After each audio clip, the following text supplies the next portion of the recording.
ভারতের রাজনীতিতে ফের উত্তাপ। এবার ই-20 পেট্রোল চালুর সিদ্ধান্তের তীব্র বিরোধিতা করে সরাসরি প্রধানমন্ত্রী নরেন্দ্র মোদীর সরকারি বাসভবন ঘেরাওয়ের হুঙ্কার দিলেন আম আদমি পার্টির প্রধান অরবিন্দ কেজরিওয়াল। শনিবার দিল্লিতে এক টাউন হল অনুষ্ঠানে এই নতুন আন্দোলনের ঘোষণা দেন দিল্লির সাবেক এই মুখ্যমন্ত্রী।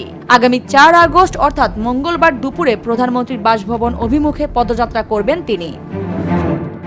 ই-20 অর্থাৎ 20% ইথানল মিশ্রিত পেট্রোল নীতি বাতিলের দাবিতে ইতোমধ্যেই অনলাইনে 2 লাখেরও বেশি মানুষ স্বাক্ষর করেছেন। সেই গণ আবেদনের মুদ্রিত কপি নিজেই গিয়ে প্রধানমন্ত্রীর হাতে তুলে দেবেন কেজরিওয়াল। পদযাত্রায় বিশাল কোনো জমায়েত না রেখে পুলিশি লাঠিচার্জ বা গ্রেফতারের ভয়ে পিছপা হন না এমন মাত্র 100 জন নির্বাচিত কর্মীকে নিয়ে এই কর্মসূচি পালন করা হবে বলে জানিয়েছেন তিনি। এখানেই শেষ নয়, ই-20 জ্বালানির নিরাপত্তা নিয়ে সরকারের প্রতি খোলা চ্যালেঞ্জ ছুড়ে দিয়ে কেজরিওয়াল বলেছেন, ই-20 পেট্রোল যদি সত্যি নিরাপদ হয় তবে সরকার আমাদের সঙ্গে মুক্ত আলোচনায় বসুক। আমরা তথ্য প্রমাণ দিব, সরকারও তাদের প্রমাণ দিক।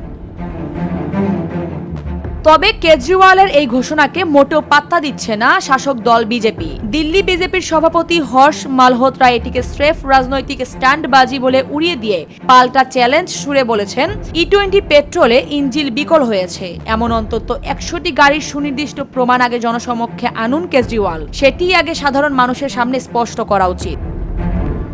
আরিফা পুষ্প, নিরপেক্ষ।